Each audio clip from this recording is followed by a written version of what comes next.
League's 4th season has officially begun, and if you're interested in old school Runescape, this is gonna be the most exciting end to 2023 you can expect. Jagex is planning to share teasers every single day for the next 2 weeks about League's 4, and as Mr. Goblin put it very lightly, throw all your plans out of the window because this is gonna be something nobody has ever seen before. Brand new leagues in old school Runescape. So let's talk about what we know and our plan, which is gonna be thrown out of the window like I mentioned before. But the reason I still want to talk about plans is because for me, the best part of any league's game mode throughout the years is before the event even starts. The theory crafting, the planning, the coming up with new ideas and so much more. I just absolutely love when everyone comes together and tries to figure out old school Runescape. So if you want to see more videos like this in the next few weeks, make sure to subscribe to not miss out on valuable information about Leagues 4. Okay, let's start.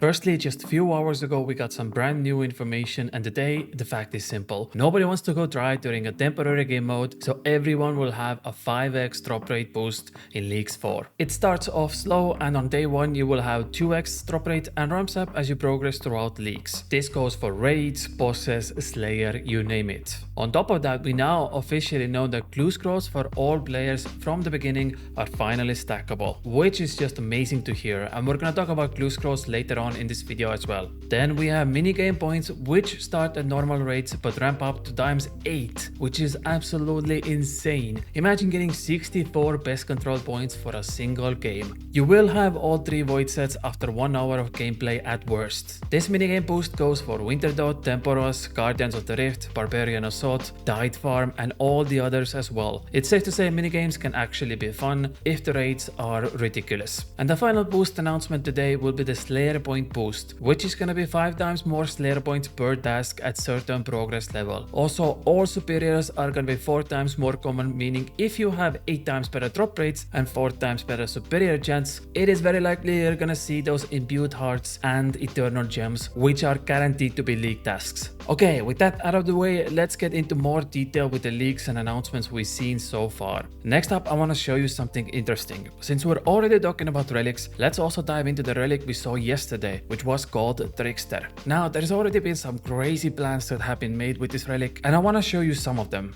This is likely gonna be tier 1 relic, along with 2 more skilling relics we're gonna see in the next few days. And you have to make a choice. For this one, the buffs are thieving, agility, hunter and fire making. Now, I want to look at the most promising aspect of this relic first, which is thieving. First up, all the loot you pickpocket is gonna be double and noded. You also cannot fail any thieving actions and you will automatically keep re-pickpocketing your target. What does this mean? Well, for starters, you can AFK thieving now. Essentially, you pickpocket once and your character keeps pickpocketing over and over and over again. It's kinda like shooting stars but for thieving. Since the relic also states that your coin pouches are gonna be multiplied by 3, and with the completion of Artoin Diary, you can get up to 420 coin pouches with one single click. And that adds up to almost 9 minutes of AFK thieving before you have to click once, and then you can get another 9 minutes of AFK thieving. Now, this can be used anywhere from master farmers with seed boxes, Tsar creatures for gems and tokos, which is gonna be very useful for your uncut onyxes and Seanite jewelry. It also can be used in Prifddinas for crystal seeds and blood shards in Mauritania, and it's safe to say we're likely gonna see thousands of people with 200 million thieving experience in the high scores. Now, this is all late game, but how can this relic help you in the early game? Well, like I mentioned in my previous videos, there are a few chests nearby that can help you out to get a good early loot. One example is Isle of Soul chest. Since you do have 100% success rate for chests, on average you'll get a medium clue every 6 minutes and dark key every 12 minutes along with all the other loot you can get in this chest. The dark key itself opens up another chest which has dragon items, rune items and a lot of other alchemicals as well. And this chest requires only 28 thieving to start. Like I mentioned, it's also good for clue scrolls because the ham members drop easy clues, and since again you can't fail pickpocketing, it's perfect to farm those easy clues for alchemicals. If you pick something for the wilderness, you can even farm hard clues in the rogue's chest, but this does require 84 thieving. It's safe to say this relic is heavily favored towards thieving, and if you're looking to make tons of money,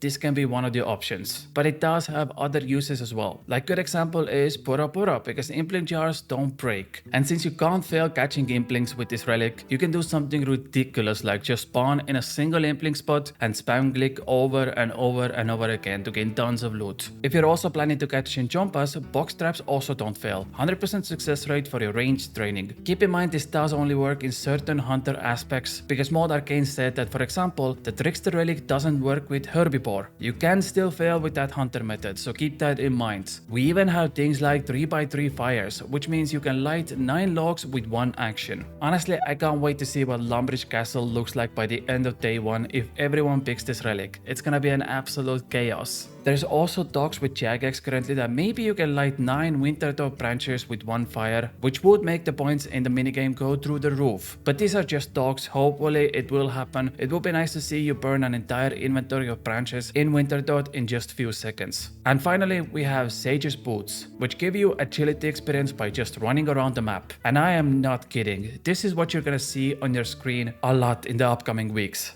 This might actually become agility training method in Leagues 4. I'm not even joking. And that's probably what I'm gonna do while I'm editing my videos as well. Just gaining AFK agility experience while I'm dancing. We do know that the agility relic is gonna give you 66% of your agility level as experience. So let's say your agility level is 10, you will gain 6.6 experience before the modifiers. So a better comparison is maybe level 90 agility with 10x multiplier, which is gonna give you around 500 experience. And since Mod Arcane confirmed that you get the experience drop every 2 tiles you move, it's safe to say we're also gonna see a lot of people with 200 million agility experience by the end of this leagues. The easiest way to look at these boots is as long as you move 2 tiles in 6 seconds, you gain the experience drop. Overall, I really like this relic, but I wanna see what the other 2 options are. Because like I said, this prioritizes mostly thieving, little bit of agility, hunter and fire making. I wanna see what the other options are for runecrafting, construction, woodcutting, fishing, herblore, fletching and farming before I make my decision, because this one, like I said, is so heavily catered towards thieving, and I do think thieving is very easy skill to train during leagues. Even with minimal experience multipliers, it's still a very fast skill to get 99, so we'll have to see. Since we're already talking about experience multipliers, there was a leak, and I think it was accidental. In the UI video, which by the way props to mod Husky,